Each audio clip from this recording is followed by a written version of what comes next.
comment acheter tes premiers NFT, le guide ultime. Salut à toi et bienvenue dans cette toute nouvelle vidéo de Cryptomage. Aujourd'hui, on va voir comment acheter tes premiers NFT et on va également voir comment minter un NFT.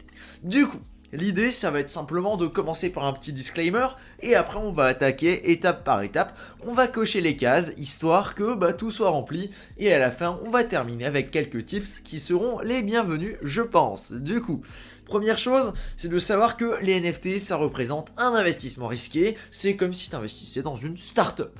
Il y a énormément d'arnaques en ce moment, du coup il faut faire gaffe. Quand je parle d'arnaque, c'est simplement des collections avec les fondateurs qui disparaissent au bout de 2 jours parce qu'ils ont fait leur flouze. Du coup, fais attention, regarde bien les fondateurs si c'est des mecs qui sont fiables ou pas, regarde bien les collections si elles ont l'air honnêtes ou pas. Si tu veux commencer à minter des NFT, je te recommande un budget entre 500 et 600 euros minimum si tu veux gérer un projet sur Ethereum, et ce sera plutôt 50 euros minimum pour minter un projet sur Polygon.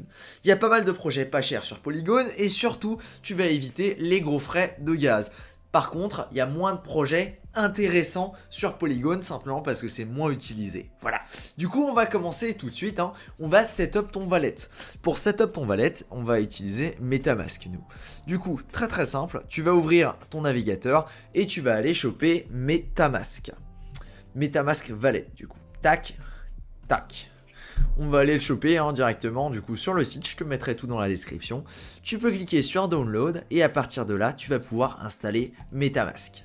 Voilà, du coup tu le mets sur le navigateur que tu veux, peu importe le navigateur, à moins que tu utilises des trucs vraiment bizarres, ça devrait fonctionner sans souci. Du coup là, on a MetaMask qui est en train de s'installer, ajout à Microsoft, tac, on a tout qui est bon. Nickel, on va ouvrir du coup notre MetaMask et ici, il va nous dire quelque chose. J'ai dit, il va nous dire quelque chose. Voilà. Bienvenue, t'as un coffre sécurisé, blablabla. Du coup, ici, il va falloir que tu crées un compte.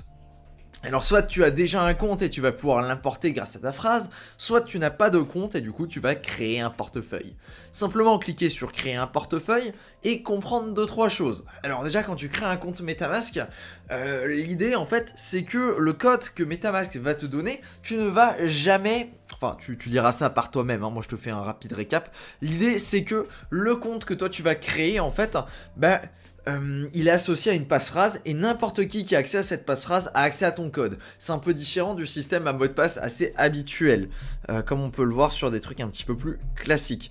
Du coup, ici tu crées juste un compte en donnant un mot de passe et il va te donner en fait une liste de mots de passe, une liste de mots.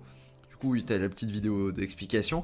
Ici, il va te donner une liste. Cette liste-là, alors moi je m'en fiche parce que c'est un compte là où il y aura absolument rien, du coup c'est pas important. Mais cette liste-là, tu ne l'enregistres pas sur ton ordinateur, sur ton téléphone. Tu prends un papier et tu l'écris et tu la stockes de façon sécurisée. C'est ça ce qui va te permettre de récupérer ton compte si un jour il y a un problème parce que tu changes d'ordinateur, parce que ton ordinateur explose. Je ne sais pas pour quelle raison, mais au cas où tu as un problème, tu dois garder cette phrase-là. Et ce sera celle-ci qui va te permettre de reset ton compte MetaMask. Du coup, très simplement, tu vas l'écrire sur une feuille de papier et tu vas la réécrire suite à ça. On va te demander du coup l'ordre pour être sûr que tu l'as bien écrit sur une feuille de papier. Petit truc sympathique. Du coup, tu vas juste la réécrire et là, on va valider ton compte et tu pourras t'en servir à partir de là. Voilà. Garde bien ton mot de passe en sécurité. Enfin, pas ton mot de passe, mais ta passphrase en sécurité. La passphrase te permettra également de reset le mot de passe au cas où tu l'as oublié. Oui, ça arrive plus souvent qu'on croit. Ok, tip top. T'as setup ton MetaMask. Très bien. À partir de là, il y a plusieurs options. Soit tu vas acheter ton Ethereum directement avec Binance. Du coup, tu vas aller chez Binance.com et tu vas te créer un compte. Et à partir de là, tu pourras acheter de l'Ethereum. C'est assez straightforward, vraiment Binance. Acheter Ethereum. Très straightforward. Tu vas simplement chez Binance. Ils vont te faire un petit cours. Acheter des Ethereum, tu crées ton compte et tu vas simplement dire que tu as de l'argent du coup sur leur compte, tu vas faire un virement chez Binance ou alors tu vas leur mettre de l'argent avec ta carte bancaire et tu vas pouvoir dire j'ai 150 euros, je veux récupérer par exemple de l'Ethereum. Tu vas récupérer une certaine somme d'Ethereum. Cette somme-là d'Ethereum, tu pourras te la renvoyer vers ton compte MetaMask. Petite question, si tu te poses la question de savoir où est-ce que tu dois renvoyer ton argent, il suffit simplement d'ouvrir ton MetaMask et de te connecter, plutôt sympathique. tac, tac, de te connecter dessus et d'aller choper l'adresse. C'est l'adresse à laquelle en fait tu vas te le renvoyer. Voilà, du coup c'est juste l'adresse ici. Tu fais un clic, tu cliques dessus et il faudra la donner à Binance quand tu voudras te l'envoyer. Sinon tu as une solution un petit peu plus simple, du coup ça c'était avec Binance. Tu vas aller directement sur MetaMask et en utilisant MetaMask tu vas cliquer sur acheter. Et là en fait il va te proposer du coup 2 ou 3 systèmes pour pouvoir obtenir du coup de l'Ethereum. Soit tu vas chez Wire, soit tu vas chez Transac. Honnêtement, moi je me sers pas de ça, hein, moi je me sers de Binance, mais si jamais tu peux utiliser une de ces deux plateformes. Il y a également MoonPay qui existe. Tu tapes juste MoonPay et tu vas créer ton compte chez eux et ça va te permettre directement de te faire payer en fait sur la blockchain que tu veux. Très très sympathique. Tu cliques, tu achètes, c'est très très pratique aussi. Je te mettrai le lien en description. Ou chez Wire, exactement le même système. Du coup, toi tu as des euros. Tu dis que tu veux, je sais pas, 600 euros d'Ethereum. Tac, ça te dit environ la quantité que tu vas avoir. L'adresse, du coup tu vérifies bien, mais normalement ça va être l'adresse de ton wallet. Voilà. Select Payment Method. Tu dis carte de crédit, tac. Il y aura plus de frais si tu utilises cette méthode-là, évidemment. Tu dis que tu autorises, tu fais ta transaction. Boum, c'est good. T'as ton Ethereum sur ton portefeuille. Plutôt sympathique. Ok, on peut donc cocher les deux cases là. Voilà, très bien. Allons voir comment acheter ton premier NFT sur OpenSea. Pour ça, il suffit d'aller sur OpenSea, hein, première chose à faire, plutôt sympathique. On va aller du coup sur la marketplace et on va connecter notre wallet. Pour ce faire, il faut aller en haut à droite sur l'icône profil et la sélectionner. Là, on va te dire, est-ce que tu utilises MetaMask ou n'importe quel autre wallet? Du coup, si tu utilises un autre wallet, tu vas sélectionner un autre wallet. Mais si tu regardes cette vidéo, il y a de très bonnes chances que ce soit avec MetaMask. Tu cliques sur MetaMask et là, on va te dire, très très bien, impeccable, du coup tu peux te connecter. Ici, ça va être avec un certain wallet. Tu peux avoir différents comptes en fait sur ton MetaMask. Par exemple, ici, j'ai 3 comptes. Si je veux utiliser un autre compte, j'ai simplement à cliquer dessus. Par exemple, ici, pour cliquer avec le compte 3 et à taper sur un petit F5 pour m'assurer que j'utilise le bon compte. Ici, tu vas le voir, du coup, c'est F71C. Et là, on a juste à checker si c'est la même chose ou pas. Ici, mon compte, c'est F71C. Du coup, tout est bon. Ok, maintenant que j'utilise mon compte pour la première fois, je vais juste devoir activer, enfin pas activer. Alors j'ai un doute, hein, parce que ça fait super longtemps que je me suis plus servi d'OpenSea pour activer un compte. Je sais pas si c'est quand tu achètes ou quand tu vends, mais à un moment tu dois forcément initialiser ton compte. Normalement, ça va être quand tu vas vendre ton NFT pour la première fois, parce que tu vas devoir donner la permission à OpenSea de vendre ton NFT, parce qu'il ne leur appartient pas, tu vois. C'est juste toi qui vas pouvoir le lister, et c'est cet effet-là qui va te coûter directement de l'Ethereum pour les gas fees. Voilà. Du coup, une fois que ça c'est fait, on va simplement aller regarder pour une collection, hein, peu importe laquelle. Du coup ici par exemple on va regarder pour The Dodgebound. Et si tu veux acheter un NFT de cette collection, il te suffira du coup de sélectionner celui que tu as envie d'acheter, de regarder pour cliquer sur Buy Now. Là tu vas voir une transaction à réaliser. Alors cette transaction là, c'est une première qui est totalement gratuite, c'est simplement une signature, ça permet d'authentifier que oui, tu es bien d'accord qu'avec cette adresse là, tu es d'accord avec les termes de contrat du coup d'OpenSea. Rien de bien particulier, il te suffira simplement de signer. Normalement, ça s'applique à chacune de tes premières transactions. J'ai eu des soucis sur l'autre compte, en tout cas que j'avais à l'instant. Pour faire cette vidéo, ça n'a pas fonctionné tout de suite. J'ai réessayé plusieurs fois et ça a fonctionné. Du coup, si tu as des soucis, n'hésite pas à réessayer plusieurs fois. Normalement, il ne devrait pas y avoir de soucis. Ok, du coup ici on veut par exemple acheter ce NFT, on va cliquer valider et on va aller sur le checkout. Le checkout va te dire que tu as deux possibilités. Alors, soit tu vas, soit tu as deux choses à faire en fait. Soit tu vas les fondre directement sur ton wallet, ce qui n'est absolument pas mon cas ici. Du coup, tu vas pouvoir faire la transaction et cliquer sur Continue. On va te demander de bien valider la transaction et ce sera OK. Avec la même interface que ce que tu as pu voir à l'instant avec la signature. Soit tu vas pouvoir payer directement avec MoonPay. C'est-à-dire qu'on va te dire, du coup, tu peux acheter avec ta carte bancaire, ce qui est plutôt sympathique. Et tu peux dire, écoute, aucun souci. Voilà, tac, du coup là ça va te faire 1448 $ US. Continuer, tu as simplement à créer un compte ou alors à regarder si tu as déjà un compte avec eux. Et suite à ça, ton NFT sera directement livré sur ton adresse. Voilà, Plutôt sympathique, ça permet un onboarding assez facile, hein, clairement, il suffit d'une carte bancaire et de la somme nécessaire. Évidemment, tous les NFT ne sont pas directement listés sur OpenSea, et c'est pour ça qu'on va voir dans la prochaine étape comment on va pouvoir les choper directement au mint. Du coup, tu as activé ton compte sur OpenSea, tu as choisi un NFT à acheter, et tu as payé le NFT si c'est dans ce cas-là. Du coup, quand tu vas retourner sur ton profil, à partir du moment là où tu as un NFT, ton NFT sera disponible directement ici. Du coup, ici, il y a écrit No item to display. Mais si tu regardes le compte de quelqu'un d'autre, peu importe qui, hein, on va juste regarder un compte au hasard, bah, tu vas te rendre compte que le bonhomme, alors du coup c'est pas là le compte, c'est ici le compte, tu vas te rendre compte qu'il y aura directement affiché en fait les NFT que cette personne possède. Ici elle possède du coup une fois ce NFT-ci. Voilà. L'autre solution, ça va être de minter un NFT.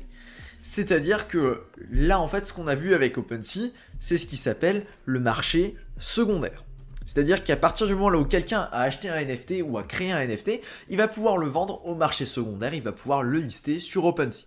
Plutôt sympathique, ça permet à tout le monde d'y avoir accès. Cependant, il y a un marché primaire qui existe. Ce marché primaire, ce sont les projets qui vont les générer.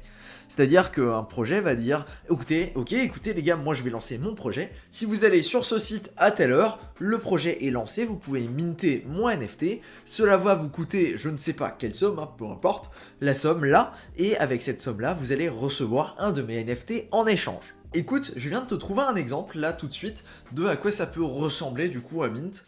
Ici c'est l'exemple du coup d'un site sur lequel je suis tombé en cherchant un petit peu sur Rarity Tools. Du coup c'est un projet qui va minter dans pas longtemps, ou alors qui est déjà en train de minter, on va savoir ça tout de suite.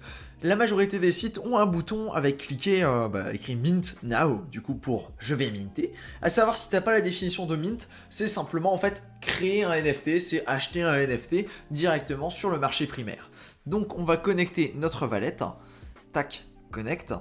On va donc valider la transaction là, en cliquant sur suivant. C'est même pas une transaction, hein, c'est juste une permission pour regarder juste si tu as de l'argent pour lancer les transactions.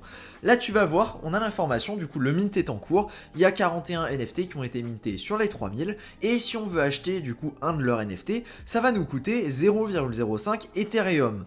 Ici du coup avec l'interface là, tu peux sélectionner le nombre de NFT que tu veux minter, et en cliquant sur Buy, une transaction va te demander en fait, va te dire bah écoute, ici tu vas en acheter 3, très bien, du coup tu vas payer 0,15 Ethereum plus les frais de gaz nécessaires pour combler tout ça. Tu pourras confirmer la transaction juste ici, et là, nickel, tout va bien fonctionner. Voilà, c'est comme ça que tu peux minter un NFT. Suite à ça, tu vas recevoir ton NFT et il sera disponible directement sur ton profil OpenSea, là où tu pourras le voir dans ta collection. Ici, de nouveau, j'en ai pas acheté, du coup, je ne vais pas en avoir dans cette collection-là. Voilà, du coup, on peut cocher cette case-là. Tip top. Maintenant, on va dire que tu as acheté un NFT et que tu veux le vendre. Et ben, on va regarder tout de suite comment ça fonctionne. Et je vais essayer de le vendre pour te montrer à peu près à quoi ça ressemble. Du coup, à partir de là, tu vas cliquer sur le bouton Sell. Enfin, même avant, hein, tout simplement, c'est un NFT qui va apparaître sur ton profil. Par exemple ici, le NFT que je viens de créer. On va simplement cliquer dessus et on va appuyer sur le bouton Sell. À partir de là, on va pouvoir faire plusieurs choses. Du coup, j'ai dit cliquer sur le bouton Sell. Voilà.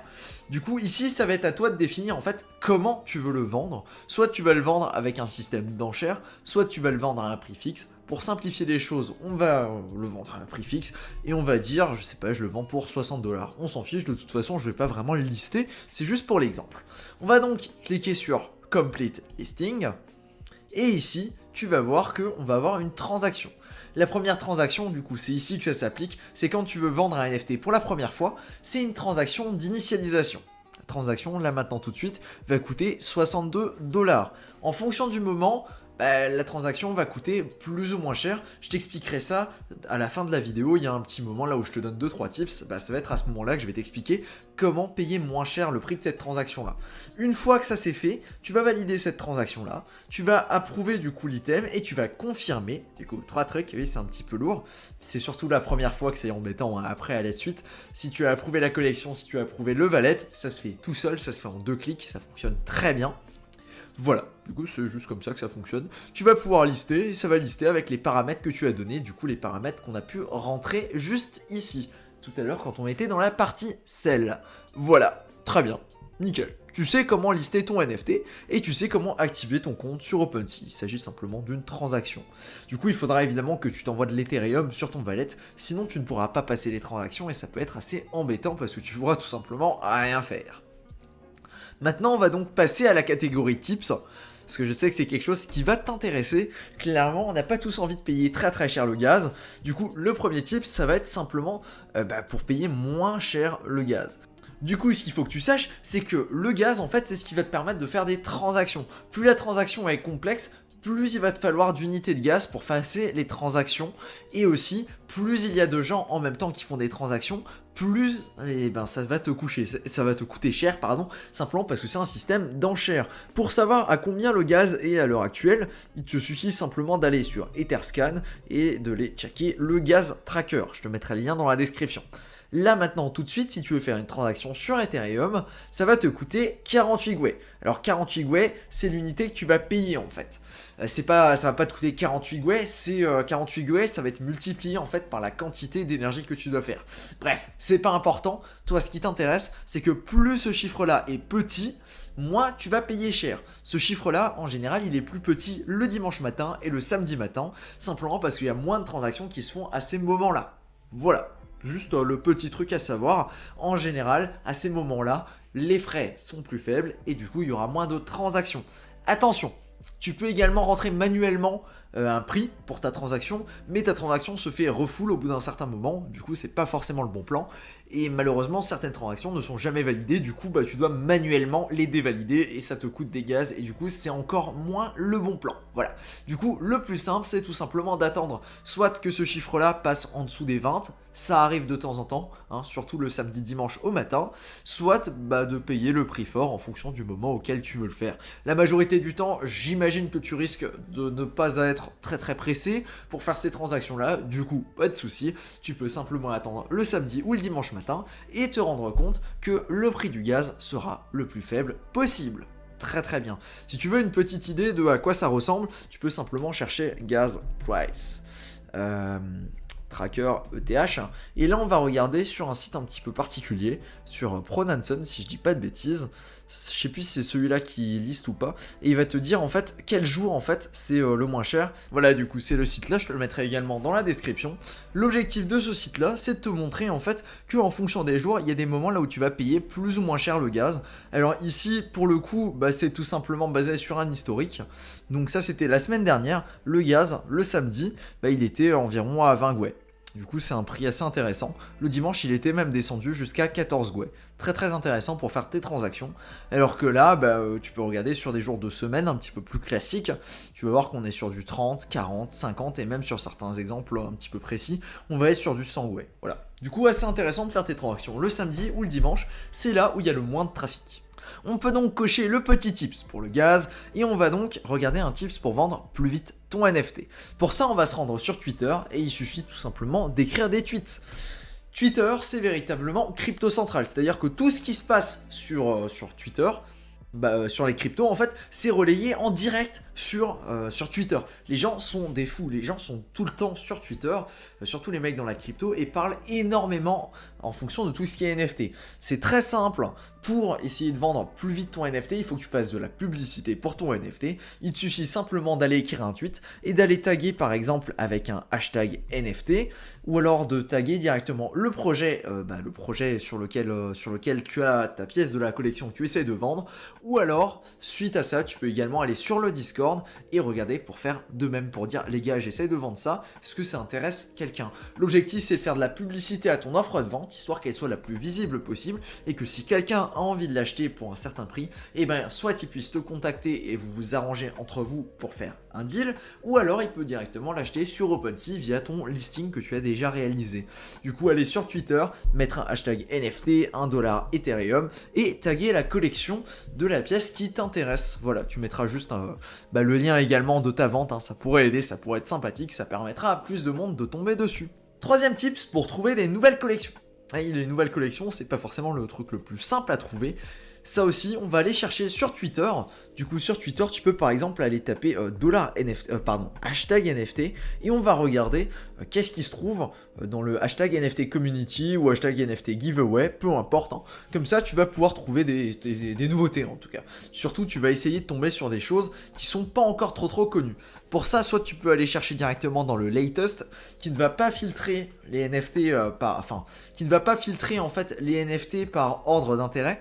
Du coup, tu as plus de chances de tomber sur des trucs random, du coup des trucs qui sont absolument pas connus et qui ne seront absolument jamais connus, mais également des trucs qui sont pas encore connus et qui pourraient également exploser. Par exemple, le projet là, je sais pas, mais ça a pas l'air d'être un truc assez énorme. C'est un truc qui va minter un jour. Tac, t'as trouvé un nouveau projet. Évidemment, pour trouver des projets de qualité, c'est beaucoup plus compliqué que ça. Il faut passer du temps à faire ses recherches et éventuellement, ce qui va vraiment t'aider, ça va être tout simplement de commencer à connaître des gens sur des serveurs Discord et autres qui eux pourront te rencarder quand eux vont trouver des projets stylés. Mais en échange, évidemment, quand toi tu vas trouver des projets stylés, tu leur renverras l'appareil. Une autre technique, c'est simplement d'aller sur Rarity Tools. Et sur Rarity Tools, tu vas voir toutes les collections qui sont en upcoming. C'est-à-dire, cliquer juste en haut là sur upcoming. Et là-dessus, tu vas avoir la liste des nouvelles collections qui vont être lancées à telle date. Et tu peux directement avoir les liens pour tomber dessus. Par exemple, la dernière collection là que je t'ai montré, celle pour l'exemple avec c'est simplement le site là, tu peux le tomber là-dessus directement. Et c'est beaucoup plus pratique si tu cherches quelque chose en particulier. Voilà, rien de spécial, hein. Tu vas trouver quelques collections là-dessus. En général, c'est pas les meilleures collections non plus, mais de temps en temps, il y en a une ou l'autre qui peuvent être sympathiques. Et si tu arrives à choper quelque chose qui sort un petit peu du lot, bah hésite surtout pas, parce que c'est la technique la plus simple. Oh, ceux-là sont assez sympas. Bref, regarde les réseaux sociaux qui sont alignés, regarde les Discord qui sont alignés, et avec ça, tu devrais pas avoir trop de problèmes à tomber sur des collections plutôt sympathiques. Alors, ils sont sympas ceux-là, franchement. C'est original, on verra bien ce que ça peut donner. Du coup, on peut cocher cette case là. Et la dernière, c'est si tu n'as pas les fonds, ça va être directement d'acheter un NFT sur une autre blockchain. Par exemple, tu vas pouvoir t'intéresser à Solana, ou alors à Phantom, ou alors à Avalanche, ou n'importe quelle autre blockchain sur lesquelles les frais de gaz sont beaucoup plus faibles. Ou alors simplement parce que ce sont des blockchains qui vont t'intéresser, soit par la technologie qu'il y a derrière, qui en général est assez intéressante par rapport à celle d'Ethereum, ou alors parce que tu connais des gens, parce que tu connais des écosystèmes, et que tu es plus familier avec l'un ou l'autre en fonction de ce que tu as décidé de développer, hein, très clairement, de te renseigner sur. Voilà. Du coup, ça c'est encore une autre solution, c'est d'aller acheter un NFT sur une autre blockchain. Ça peut être sympathique, ça peut peut-être t'aider. Voilà, je pense qu'on a bien fait le tour là pour cette vidéo. Hein. Du coup, tu sais quasiment tout ce qu'il y a à savoir, en tout cas pour acheter ton premier NFT. Évidemment, il n'y a pas un guide détaillé pour acheter ton premier NFT, j'ai d'autres vidéos qui permettent d'avoir ça. L'objectif de cette vidéo là, c'était simplement pour te dire que, ok, tu veux acheter ce NFT là, très bien, tu suis ce guide, tu regardes les 2-3 petits tips supplémentaires et tu peux obtenir ce NFT directement dans ton wallet si tu y mets le prix. Voilà, merci à toi pour ton attention, et sur ce, je te dis à plus sur la chaîne YouTube, on sort une vidéo par jour, tous les jours, sauf le dimanche. Sur ce, à plus, ciao.